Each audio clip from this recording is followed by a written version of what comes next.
When I was 19, I was raped by an older colleague after a works night out, and she got pregnant. It didn't go anywhere legally as it was my word against hers, and she had the kid.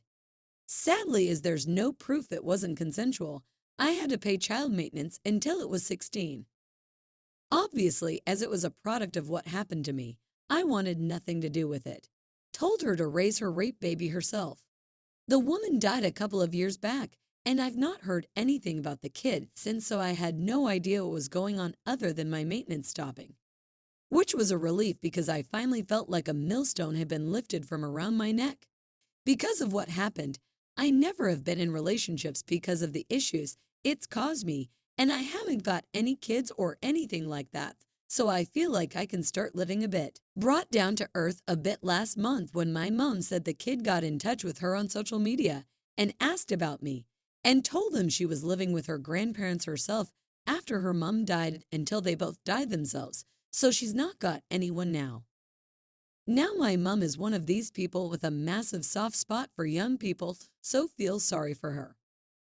I told her I don't feel comfortable with her being in touch with us, and I want nothing to do with her, so keep her away from me. She seemed upset, but I thought she accepted it. I will say throughout it all since then, my parents have been an absolute rock. They were some of the only people to support me, and I couldn't have done it without them. So I was talking to my mom at the weekend, and she admitted to me that she's not only kept in touch with the kid, but she had met them the week before.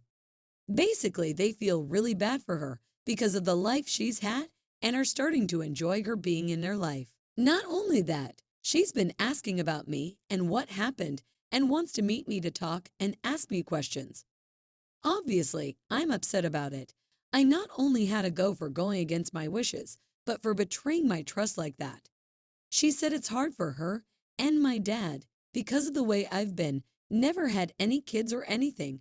They have always been sad that they'll never have a grandchild, and this may be their only chance. She also told me she thinks I'm being out of order taking it out on an innocent child who didn't ask for this and could at least meet her to talk. I've said no and not spoken since, which is hard because I normally ring my folks twice a day, and my mom keeps on trying to ring me. I don't know what to do with Reddit.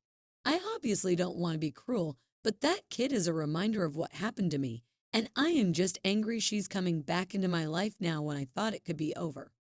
And how could my parents do this to me when they know how I feel? As it stands, I have no desire to meet her and don't see the good that could come from it. But I don't want to lose my parents either. What should I do? Also, I spoke to my mom today. She's still insistent on having a relationship with her. I said she can, but told her I do not want to meet her at all and won't do it at all. Would you believe my folks are actually intending on her coming over and having Christmas dinner with us? I basically said if they do that, I'm not going. I get people disagreeing with my parents' actions, but do not be disrespectful of them or call them names, please. Despite this, they're wonderful people, and we're the only people who have ever had my back throughout. Thank you. I am male. Can you please stop assuming I was a woman just because I was raped? So much has gone on since my last post. I spoke to my parents. I basically laid out exactly why I didn't want contact with her. I explained it's not a personal thing, but rather she is to me the living embodiment of my rapist, and that if I were to have contact, I feel it would make me relive it all over again. I reassured them they can have contact with her, and I won't stop it, but to stop trying to force me. I don't have to form a relationship with her. Just because she is nice and innocent doesn't alleviate the initial issue. However, I do agree about therapy. A lot of you have touched the subject of therapy so that I can deal with my own initial and original trauma of the rape.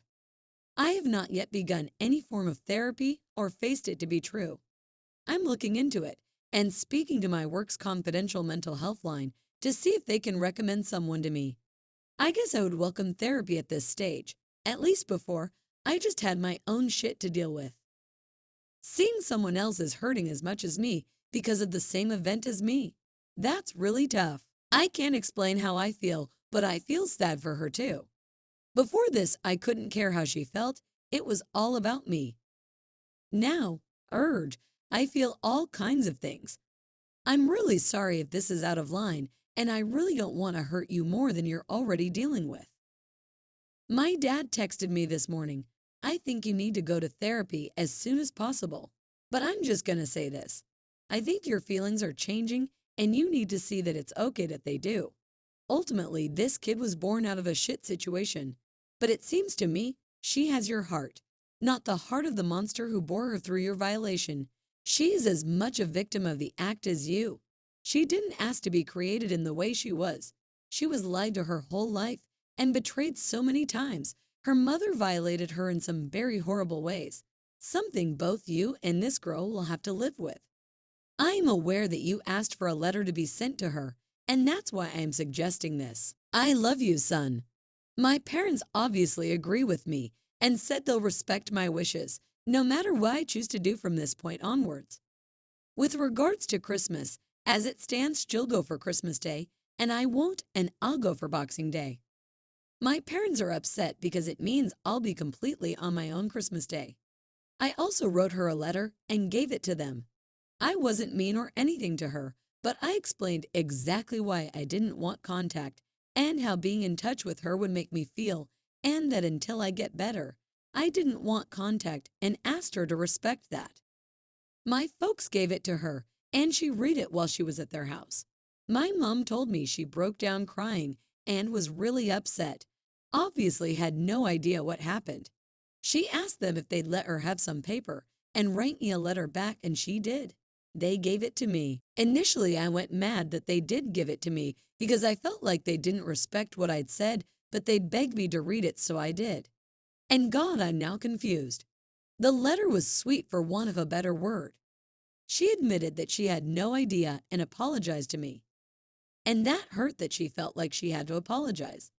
She also said she'd respect my wishes, but gave her contact details and said if I ever wanted to speak to her, she'd be there for me. She also slipped a little passport photo of her in it, which is the first time I've ever seen her and what she looks like. It's weird because before this, she was just a thing. I could ignore her. But reading that she became real. She has a little girl's handwriting. I felt like I could feel her pain in the letter. And seeing her photo, she's a kid. Doesn't look like me, but really looks like my dad, but with her mom's hair and eye color. But she does look sad in it. I didn't say anything to my parents about it, but I'm now really confused. I know I shouldn't have contact with her and still don't want it for all the reasons I've said before. It's not good for me, and also I don't think it's good for her. But I realize I don't hate her or am angry at her at all. I don't want her to feel guilty about her horrible mother. And now I see she's a person. God, it's messed up. I don't know what's going to happen. So I just sent my mom a message asking her to say to her that I read her letter and that I don't want her to feel that she has to apologize because she's done nothing wrong. She's replied back saying she will. I think she deserves to know that at least. So after a change of heart, basically I've decided to go to my parents' house at Christmas, when she's going to be there, and meet her. I honestly just decided it today. I've been talking to my mom about it all weekend and the past few days, and the more we talk openly, it has made everything seem a bit more clear. I have worked out that despite the history attached and no matter our biology, she's just a little girl. So today, I was talking to my mom on my lunch break, and we were discussing Christmas and how we do it logistically, as at this point, I was only going Boxing Day.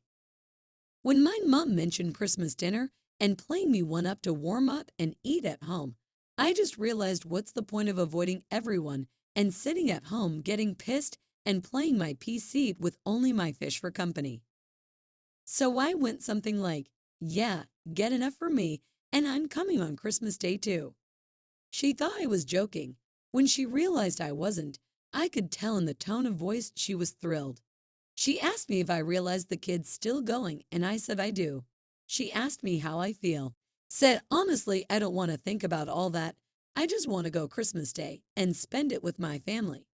And if a young girl's there, I'll just be polite and respectful and treat her how I would any lonely young woman on Christmas Day. I asked her to let her know and text her and see if she's also okay with that.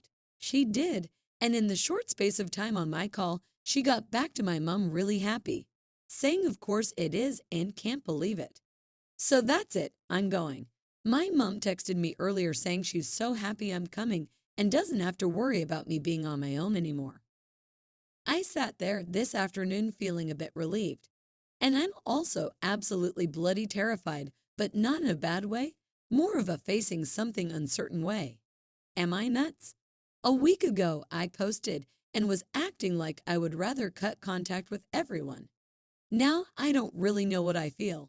I'm thinking of writing her another letter too. Nothing serious, just a bit about me to introduce myself and maybe ask her for one back.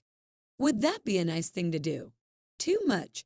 I mean, obviously, I might panic and cancel last minute, knowing how flaky I can be, but I hope not. Thanks to the great suggestion of one of the commenters, I've set up a new email address solely for the purpose of her and I to communicate so it saves us both having to write letters and wait. My mom's got her email for me, so I'm in the process of drafting an email. Hell, I've spent hours in the past week communicating with strangers all over the world on Reddit. But do you think I know what to say in an email to a teenage girl living not too far away from me? I'm absolutely blank. So sorry, folks. While editing my post, I accidentally deleted it. Those of you who are interested in checking out post history are welcome to check my post history out. T-Dye. Rape, though. I also posted this on another sub, but it got pulled for some reason. But my daughter and I have been corresponding through email these last few days. It feels like hundreds of emails and getting to know each other. Even though it's been weird, I have really enjoyed it. She's a lovely kid, and I genuinely like her. So this afternoon we were chatting, and I signed off my email, Love Dad, without thinking. And she messaged me back, Dad, you mean it? And I was like, I suppose I do. I haven't heard from her since because she's working today, but I keep on thinking about it. In fact, she texted me a couple of minutes ago with a smiling emoji and a love heart. I responded the same. I am so scared to embrace her when we finally meet. To me, a couple of weeks ago, she was just my rapist baby. Now, I acknowledge that she's mine, like I'm her dad. She's my daughter. I say love is the right word, but she's mine. If someone asked me if I had a kid, I'd say I do. I don't know how I feel about it on an emotional level. I don't have this warm paternal feeling like I think people probably do, but at the same time, I know she's mine. Even though we've never met, but at the same time, I feel I want to meet her before Christmas. I don't know if I can wait. Even if we have a video message, I'm going to video call her tomorrow. I'm really nervous. I don't think a lot of people have been in my situation ever. But is this natural? Am I doing it right? Should I do anything different? What does a dad actually do? I feel like crying yet smiling at the same time. I don't want to rush things, so I waited until Christmas morning to see her. She arrived around lunchtime and was as excited and nervous as me. My parents hugged her before I could. It felt so weird to see my daughter. I don't think weird is the right word because there were many undertones beneath what I felt in that moment. I guess I can't describe it. I was happy, sad, nervous, confused, overwhelmed. Yeah, I guess that would sum it up. I walked up to her and we exchanged holiday greetings, and she even had a present for me. I was taken aback and sad too because I didn't get her anything. I didn't know what she would like. I decided to buy her something after lunch. She insisted that I open it. It was a book on trauma and healing.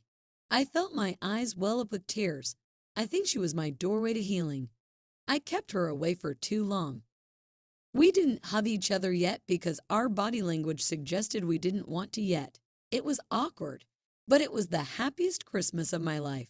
The mixed feelings, holidays, and my own daughter. We had lunch and soon our conversation started to flow to deeper things. She was a lot like me. In her thoughts and ideas, we enjoyed talking to each other. We even decided to do a short family vacation, my parents, her, and I soon. I think I am going to ask her to come live with my parents, like move in, so we can meet more often. Also, I would not be worried about her safety so much then. I'm surely going in for therapy, Anne Marie Ann tells me she wants to go with me too. Yeah, that's her name.